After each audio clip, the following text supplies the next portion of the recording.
Definitely creates a sense of ease and comfort as well, because in a world where everybody's feeling so judged all the time and this high need to, perform and absolutely, and especially with social media now, I see it in the teenagers that I coach. Wow, man, the pressures. I mean, we had our own pressures, right? But it was before social media.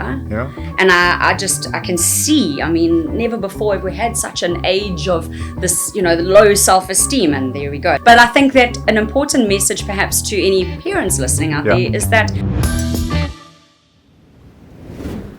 Hi everybody, welcome back to the Thoughtonomy podcast, where we like you to think for yourself in a world that wants to do it for you. I'm still here in my own Glen Ashley studio with the guys from Tim. We've brought all the equipment down. And I'm very happy to welcome with me today Burgette Yarlett. Welcome. Lovely to have you with me. Thank you so much, Gavin. Obviously, I've known Burgette, this goes back to my days at Northwood. 100%. I was saying to you on the phone, my sister used to do the Miss Durban North modelling competitions, which she did at Northwood School. Yep. And I remember the one year you entered it. So I've kind of known you ever since then. I know you're friendly with my sister. But why don't we, before we get into your journey, why don't you tell everyone who's listening a little bit about you? What are you doing now? What is Burgette Yarlett, or who is she? What is she all about? Thanks so much. Right, so I'm actually living out what I do believe feels like, as cheesy as it may sound, my best life.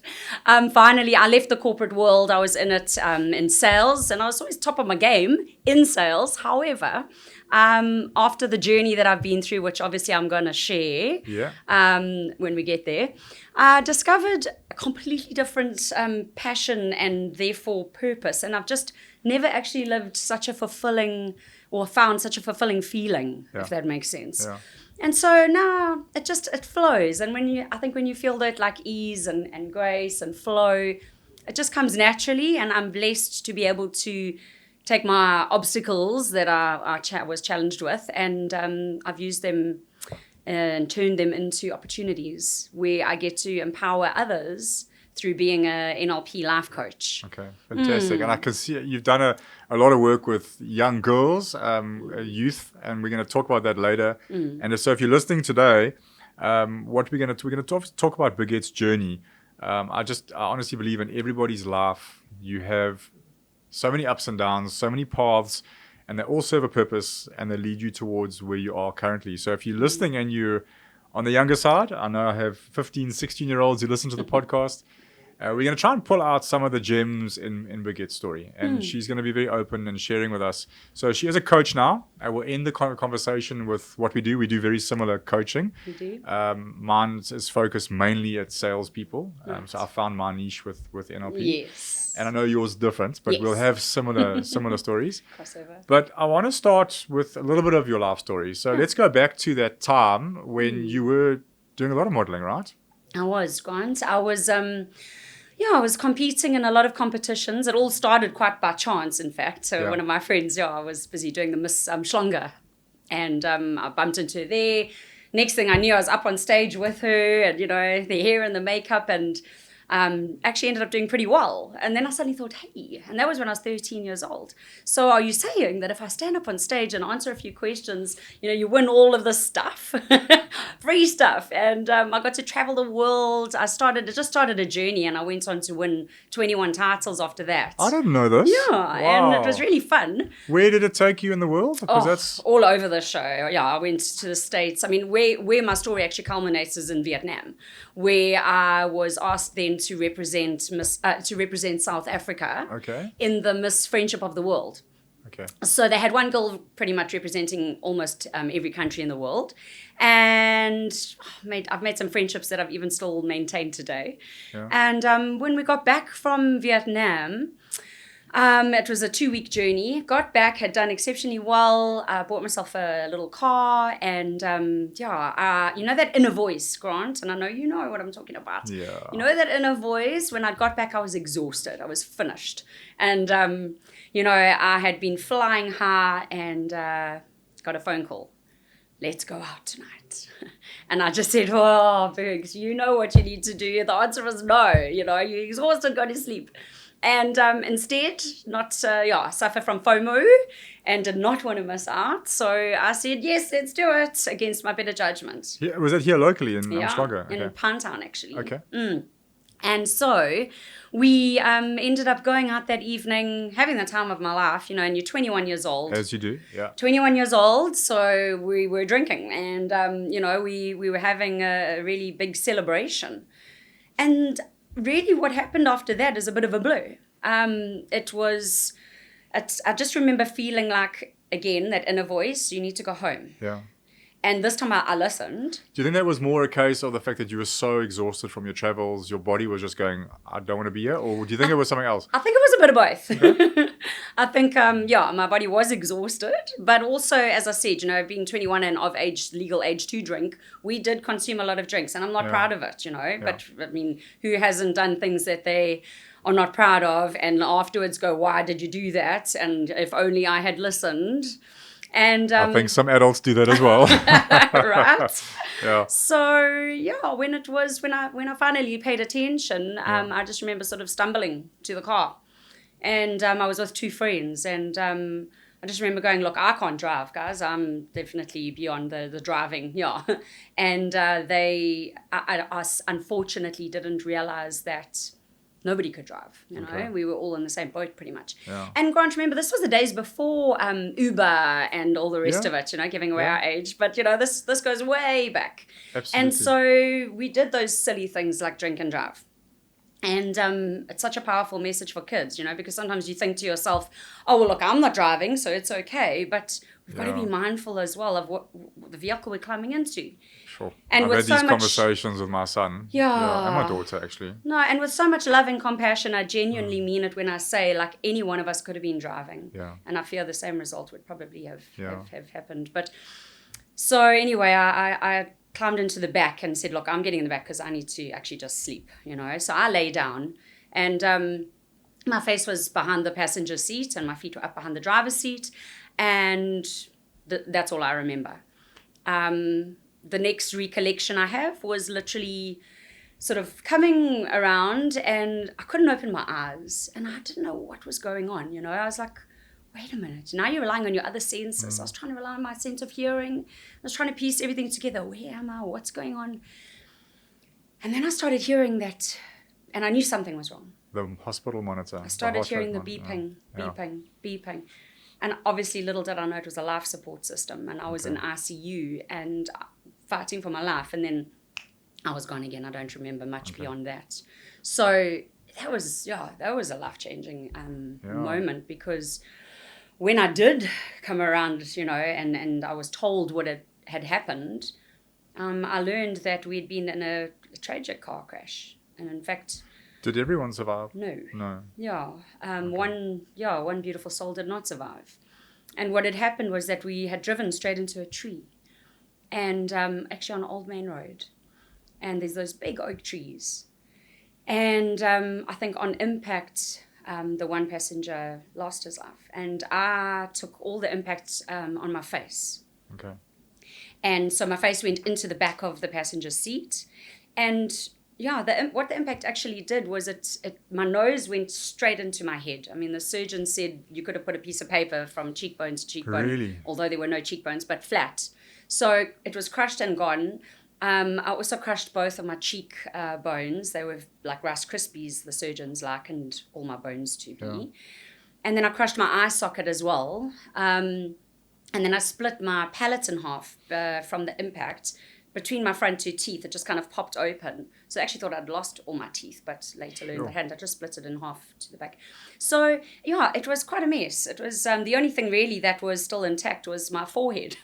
And that was, everything else was, they said and explained it to be like if you took a Checkers packet and that was your face, and you filled it with ice and that was the bones. Then if you were to smash that against the wall, the packet was okay. I don't have lacerations as such. That's why a lot of people go like, were you really in an accident? But all the bones underneath had shattered. So to this day, I've got double the amount of titanium pins that ever used on one face, holding mine together. And Double the amount they've ever used on anybody else? Yeah. Wow. And at that time, I'm not sure what the stats are now, but at that time, double the amount. You can actually feel them. They're all over the show. And some bone graft. And so... it was a hell of a thing. I wasn't allowed to look in the mirror for a long time. Is that from a mental scarring perspective? Yeah. Absolutely. And then, of course, when I did, that was quite a significant moment for me, because imagine as well, I mean, for anybody, you're 21, the most like impressionable age. Yeah. For anybody in any, in any stage of their life, that would have been big. But I think being in modeling, where your face was pretty much your fortune, it impacted even more. I was actually just thinking about that, and what's a nice way of saying it, because I mean, you're not defined by what you do in life. But at that point in your life, it would be like today, me losing my voice and not being able to speak on a stage, which was my passion. Yeah, absolutely. Or it's like an artist who loses his hand. Yeah. So for Exactly you at that point in your life, like, how did you pull yourself forward? What did you rely on at that point to get yourself through? Because there's a curve and a wave of emotions. It's denial, anger, sadness, and it's only once you get through that sadness, which is often depression, that we have, only at that point do we recalibrate our life and go, right, so this is how I'm going to have to move forward. But you've got to go through the wave, right? Absolutely. So that's exactly where I ended up with, I was, given the label of major depression. Okay. And as we know now, what we know about our unconscious mind, it has this absolute need to remain in identity, in alignment, an absolute need to remain in alignment with the identity we give ourselves. And luckily, I was able to catch myself at a later stage. But in that moment, I remember going, oh, wow, I've been diagnosed with major depression. I don't even recognize this person that I'm looking at in the mirror. I've lost who I am, in essence. 21 years old, I figured, that this is who I was. I was a beauty pageant. This is what I did. I was a model. Yeah. And that's so, what you knew as well. Well, you go with what you know. Of course. And so my self-esteem, my self-confidence, and obviously linked to that is self-worth, just went down. Yeah. And that's where I, kind of ended up in that depressed, stuck cycle. Because I'd start to try and emerge, and then my thinking, and we know the power of our thoughts. I didn't know then what I know now. Sure. But man, if I had, it would have been amazing, because I would have just gotten out of that so But much hey, quicker. we said it off camera. You're probably a way better coach today in dealing with helping people who have had similar experiences, having gone through quite a traumatic experience yourself. So having, as I was saying, we were chatting off stage, off the mic, I, having been in the trenches myself, there's not often something that one of my clients will come to that I haven't either, experienced or lived out, personally. Yeah. And so, yes, it definitely has helped me massively, because a lot of the feedback I get is that I keep it real.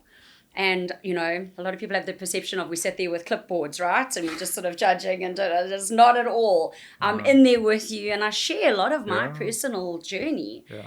And I often get that feedback where they just say, thank you so much. I just feel so much more at ease. And, There's such a balance, though, as well, because when someone comes to see you, you want them to feel like you are listening to their story. But in sharing a bit of yours, that's also how you break down the walls for opening up vulnerabilities. In other words, so you do know how I feel because you've shared that story. And I'll never forget our coach who set us both up on this path. She always said, look for the mirror. When somebody sits down, look for the mirror straight away, because they've come to you for a reason, and there'll be something similar in their story to yours. And the moment you find that, you're going to be able to relate to them. 100%. And that's why coaches do share a bit of their story. It's breaking down the barriers, It is, absolutely. And it does. It definitely creates a sense of ease and comfort as well, because in a world where everybody's feeling so judged all the time, and this high need to, perform, and absolutely. And especially with social media now, I see it in the teenagers that I coach. Wow, man, the pressures. I mean, we had our own pressures, right? But it was before social media. Yeah. And I can see, never before have we had such an age of this, the low self-esteem. And there we go. They are the, well, everything's comparable, so everyone's looking at comparing and measuring what they're seeing on social media as a kind of like a benchmark for what society accepts as beautiful, as pretty, as fit and healthy, and it's not always never feeling good true. enough. It's not always true. You're right. And tell me, how does it affect you? Does it still affect you today, what you went through, or have you managed to work through a lot of it? So I've done a lot of work, obviously, and I think that it's a great question, Grant, because I've done a lot of my own personal work, and I saw a lot of psychologists, psychiatrists, and with all due respect to them, I did get some positive change. Sure.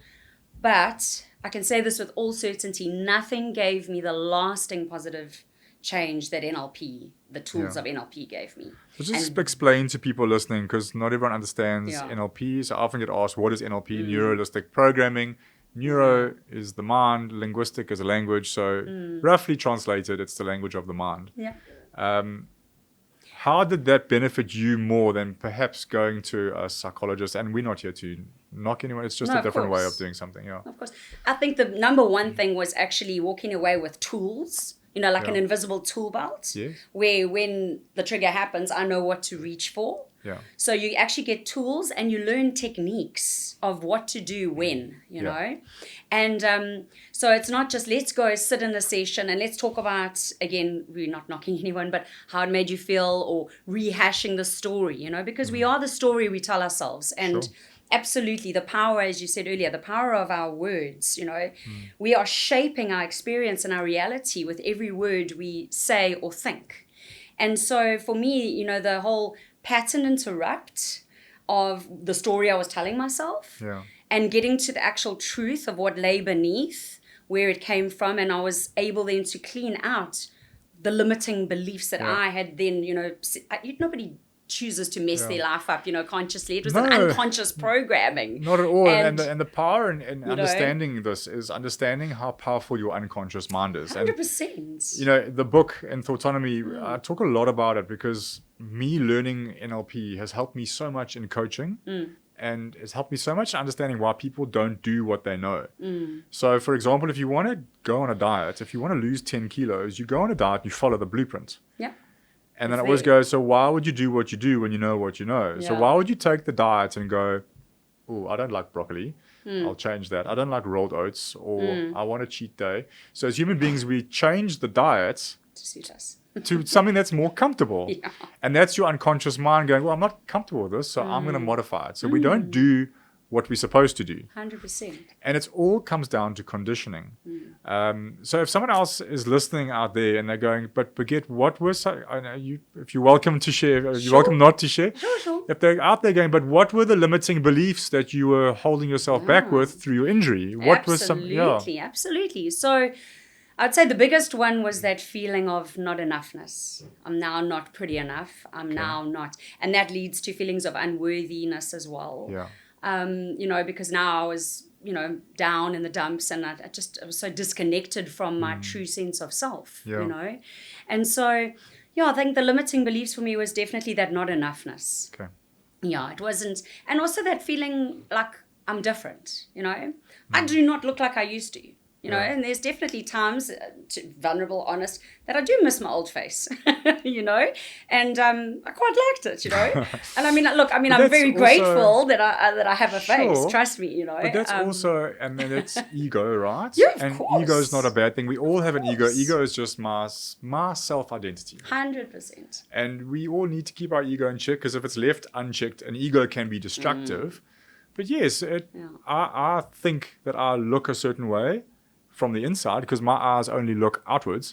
And I say this to my staff all the time, because I try and get them to do social media and video, and they go, but I don't like the way I look. And I say, but we see you every day. Absolutely. Okay. Or I don't like the way I sound. We hear you every day. We don't have a problem. We're not running away. Why are you running away? But we're looking at the world from within, and we're hearing ourselves from within. But our brain is processing that in a certain way. Then you look at yourself in the mirror and you go, oh my gosh, what is that? Absolutely. Or you catch yourself in a bad reflection and you go, oh, and Yeah. it affects the way you feel. And And also we are our biggest critics, aren't we? So I notice, what's different now. Yes. And whilst I don't spend time focusing on it, it is there, it is what it is.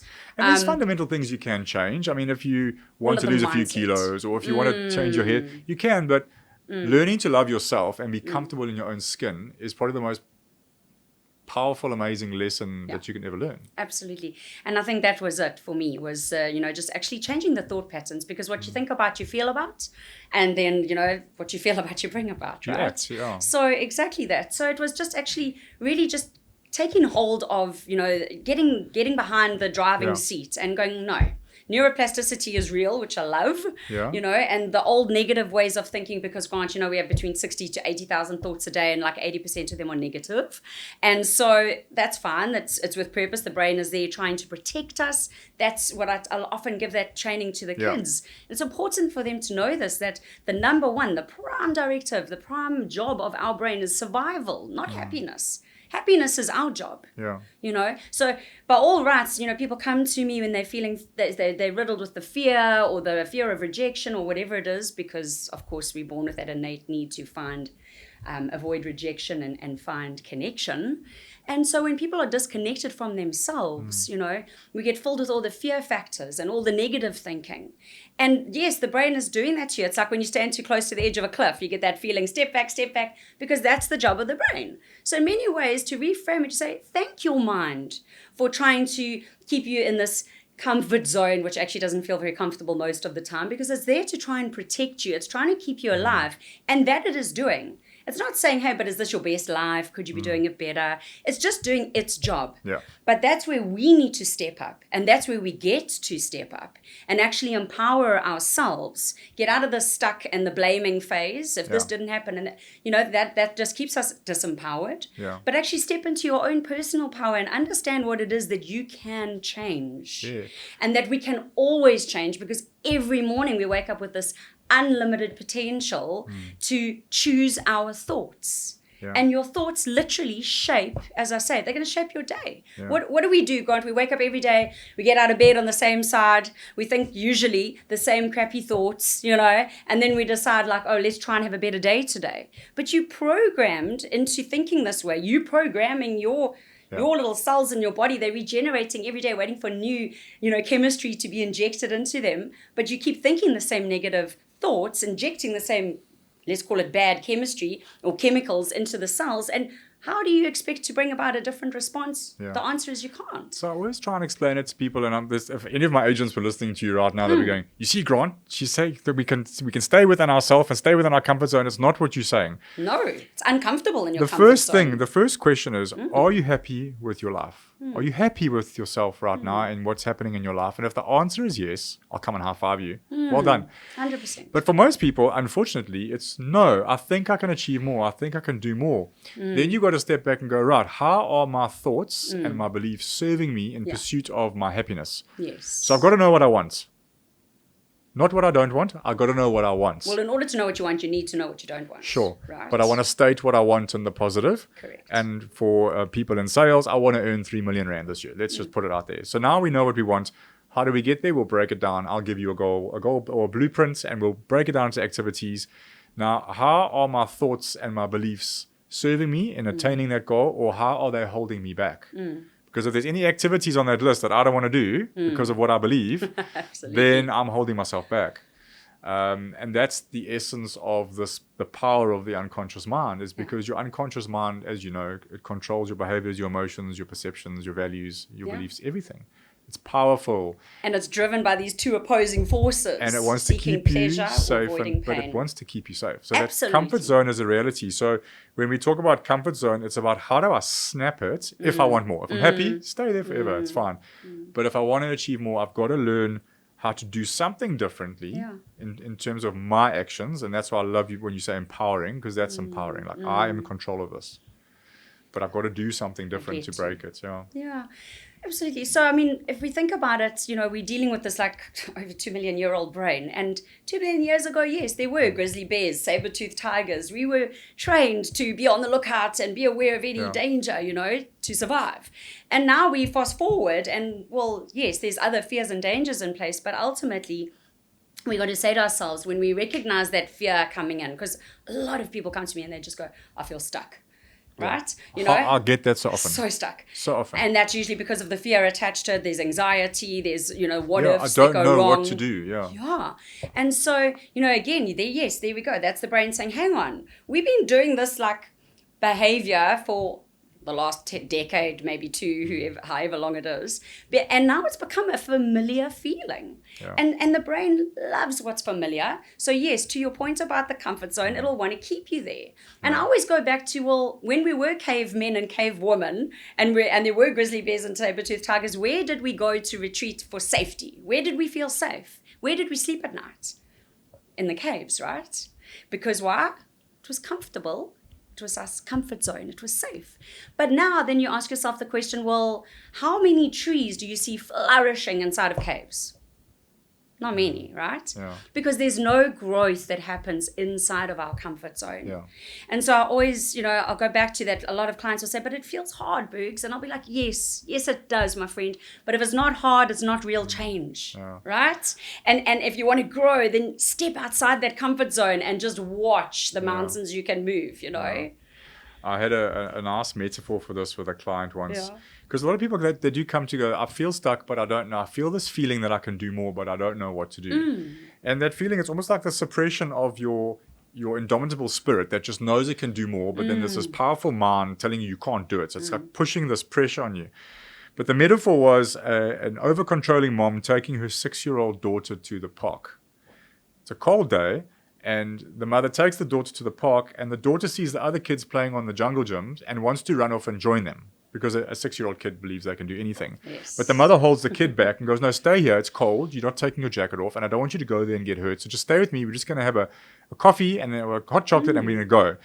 So the mom's sitting there just preventing, and the child's looking at the other kids going, but I know I can do that, but I can't because of this controlling force. Right. The mother is your mind, and the 6-year-old girl is this human spirit. That's it. That we know we are capable of so much more on some level, but we think ourselves out of it, and we don't even know that we're doing it. That's it.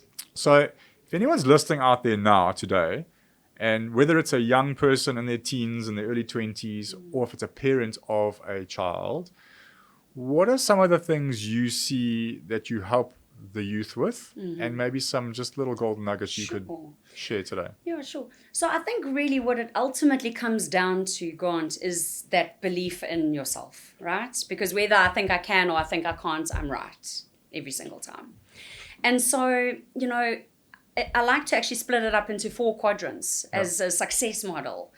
And stop me if you've heard it before, but, where it all starts and ends with our belief system. It's what we are telling ourselves, what we believe we can or cannot do. So let's just play it 2 ways. So the first one is me, for instance. I've had my car crash. I've shattered my self-confidence, my esteem, everything, my low self-worth. And now my belief system is, well, you're never going to get back to what you were. You probably won't even get close. You're going to be ugly. And, and you're, whatever the ridiculous limiting beliefs are that you're telling yourself. Fine. So, and just to say, okay, I'll say it afterwards, never mind, about inner beauty. That was such a big part for me. You can say it now. the belief in myself and that tapping into your inner beauty and just being so comfortable that you are doing your own journey in your own time, in your own way, and that is perfect. Yeah. Perfect. So, but going back to your belief, if you're stuck in negative, low belief systems, then how much of your potential do you actually want to tap into? Okay, because when I don't know about you, but when I'm feeling low, I'm not going to be motivated to get up and go. Sure. So, and how much potential do we have as humans? Unstoppable, unlimited amount, because we got breaking world records all the time. Look at the Olympics. So while we have this low self-belief, we don't tap into much potential. When we don't tap into much potential, how much action do we take? Little or none. Take little or no action. What results do you get? Small or none. Yeah. And then it doesn't end there though. The most important step is that we feed back into our belief about ourselves, and we go, either we say, see, I knew I couldn't do it. It's always going to stay the same. Or we get to work, and this is what I love about this NLP 10-step process, is that there is a beginning and an end. And in that process, we are strengthening. We're cleaning out all the stuff that doesn't belong there. And we are strengthening that self-belief, that your authentic true self, the person you were born, designed, and created to be. And as you start reconnecting back into yourself, your belief just gets stronger and stronger. Now, of course, you're going to feel compelled to tap into more of your potential. And as you do that, you're going to take bigger action. And when you take big action, you generally get great results. And then that feeds back in and you go, whoa, I can do this. This is amazing. And so we start the success model, essentially. that success, as opposed to, so we get to flip it from the downward spiral, we now flip it on its head and off we go. And it's not to say that we're not going to have some lows again, because natural law of rhythm, and it's how we actually learn how to just sort of ride out those lows, knowing some of life's greatest wisdom, this too shall pass, and then enjoying the highs. And when the next ones come, we don't generally tend to fall as low. And I mean, if anyone's listening, I always try and put this disclaimer out there. Like, it sounds like we know what we're talking about, but do we ever step into these same, like, we are human beings? Absolutely. And part of being a coach is knowing that we've lived through and are still living through it now. And, I'm not perfect in my business life, and I'm nowhere near perfect in my personal life. And none of us are, because we're all perfectly imperfect human beings.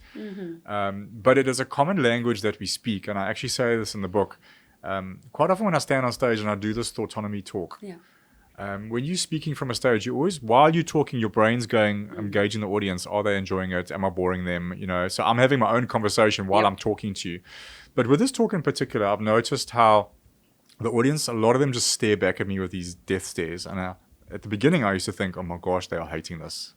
I've lost this audience. But I've never done a talk where more people come up to me and go, you were really making me think. And that's now what I know is that death stare that I get, that blank stare, is that people are processing what I'm saying. And they say, Grant, it sounded like you were talking to me. And I always say to them, I was. Because as human beings, the one common language we all share, whether you're standing on the stage or sitting in the audience or writing the book, whatever, we all share the language of fear, insecurity, self-doubt, lack of confidence, lack of self-belief. It's within all of us, and it's our responsibility and duty to work at that constantly if we want to become the best version of ourselves. Absolutely. And you'll never become the best version, but I heard somebody say it, I think it was Tony Robbins. The purpose of the goal is not to achieve the goal always. It's to see who the person you will become in pursuit of the goal. Because in order to get to a goal, you have to change through different levels and versions of yourself. Absolutely. And even if you don't hit the goal, it's the person you become in trying to attain the goal. And it's about progress, not perfection. Yeah, absolutely. And I couldn't agree with you more. Yeah, and then of course to youngsters watching out there, and every parent, most parents do things out of love to protect kids. But remember that a lot of your beliefs and the way that you think has come from your parents or the people who are around you in your first 7 years of your life. And they believe that they're doing the right thing and they're doing it with love, but they are protecting you, but they're also doing it based on what they know, which is the way they were raised by their parents. And so parents also have a challenge. We have this generational gap, all right, where if my parents raised me on the belief systems and the thinking of their parents, i.e. my grandparents, I'm now 2 generations apart. Has the world changed in the last 2 generations? Sure. Like, I thought I knew everything on social media, and I watched my boy. Like Tom said to me the other day, he said, Dad, how are you doing with your book sales? I'm like, oh, it's going all right, boy. He goes, I think you can do better on TikTok. I was like, how? How? I don't know. He goes, no, you got to change the screen and you got to do this. And so while they're listening to you, you got to show some other video, because they'll watch the video and then listen to you. And I'm going, I don't even know how to do that. He goes, I'll do it for you. He's 15. Amazing, hey? Absolutely. So there's things that we don't relate. We think we do, but they're growing up in a different time based off the parenting beliefs that we had from our parents. We've got to be so careful of that. It's so true. And absolutely. And I often say, it's not about blaming, our parents or anybody. No, it was just that they were all doing, like you said, the best they could with the resources they had at that time. And so, but what is interesting is when you get that conscious awareness around what was present in your environment growing up, that may have impacted or influenced, certain sets of beliefs and therefore behaviors and therefore results. So yes, absolutely. In fact, what you said there... Sorry. No, it's okay. Sorry. What you said there was quite powerful. I had somebody say this to me the other day. I'm just doing the best I can with the resources I have. Now, that's a prevalent statement in NLP. So if we all operate on that basis, we're all doing the best we can with the resources we have. If we want to do better, we just add to the resources. Correct. Acquire more resources. So that's why we're always learning and we're always growing. That's right. The minute you go, I know everything, you stop growing. 100%. And also, Grant, also just in terms, and also it's so important for us as coaches in NLP, is about state, right? Because we are all always in Emotional a state. state. Yeah. Yes. Yeah. We're either in a negative, unresourceful state or, a more positive, empowering state. And so the thing I love about states, though, is that states can be changed. Yeah. There's no unresourceful people. There's only unresourceful states of mind. Yeah. So I chuckle that because whenever I stand on stage and I'm talking to a group of guys, I always talk about how our behavior is defined by our conditioning, our past conditioning, plus our emotions. And I always start with emotions. I go, okay, guys, I'm speaking about emotions. Stay with me. Like, think back to the Rugby World Cup where South Africa had a quarterfinal, a semi-final, and a final. We won each of those games by 1 point. If you had lost one of those games by 1 point, you would not have gone into work the next day a very happy guy, and you would have been very unproductive. Correct. Right? Have a fight or break up with the love of your life. You will not be very productive at work that day. That's what I'm talking about, how emotion can impact your behavior. Definitely. But you're right, though. You can also choose to stay in a state, yes, or do the work to get out of a state as well. That's it. It's resources. And absolutely. And the minute we recognize our ability to do it and the fact that we can, at any age or any stage, it is never too late. When I had a client come to me who was actually in his 70s, how fascinating. I said, I high-fived him. And I was like, I just take my hat off to you, because at any age and stage, and now you want to create some positive change, it's never too late, No, what a and it was wonderful, But I think that an important message perhaps to any parents listening out there is that, if there are any kids that are feeling the struggle, because, without being cliched, the struggle is real, the earlier that we can, get into their ways and their patterns of thinking and start instilling the more healthy ones, the empowering ones, and start actually getting to them before they start creating all the negative limiting beliefs that lead to the, not so resourceful or great, should I say, effective behaviors. It's half the battle won. The earlier, the better, So as much as, it's never too late, the earlier, the better. I think it was Brene Brown. She had a brilliant video, and she was talking about what is a midlife crisis. And she said, all a midlife, it's not a crisis. It's just that for the first, say, 35, 40 years of your life, you've learned strategies to cope. So you had to figure your way out through living with your parents. Maybe you had a traumatic experience. Maybe someone left you. Maybe there was something that you had to learn how to cope. And over all those years, you've used those strategies to get you through your life to that point. They became familiar. Yes, but then you get to a place where those strategies no longer serve you. Because now I'm in a different stage of my life, but I'm still relying on the strategies that helped me cope with childhood. And the midlife crisis is just you going, hey, whoa, there's another way of doing this. What's going on here? But because it's so unconscious, it's so conditioned, we don't actually know sometimes how to escape it. Quite right. It was, she said it's the universe giving you a slap on the face going, you don't have to do this anymore. There's another way. Yeah. So it's more sort of like conscious awareness, and almost it's enlightenment, right? When we just realize I can have more. In fact deserve more, and so it's up to me. But again, stressing, it is a continual process. Let me get swamped into my emotions if something happens. I can be a useless wreck at work. They might not see it, but the stuff that's going on in my brain is not very productive. We all go through this. So thank you for sharing your insights. I think we could probably talk on this for forever.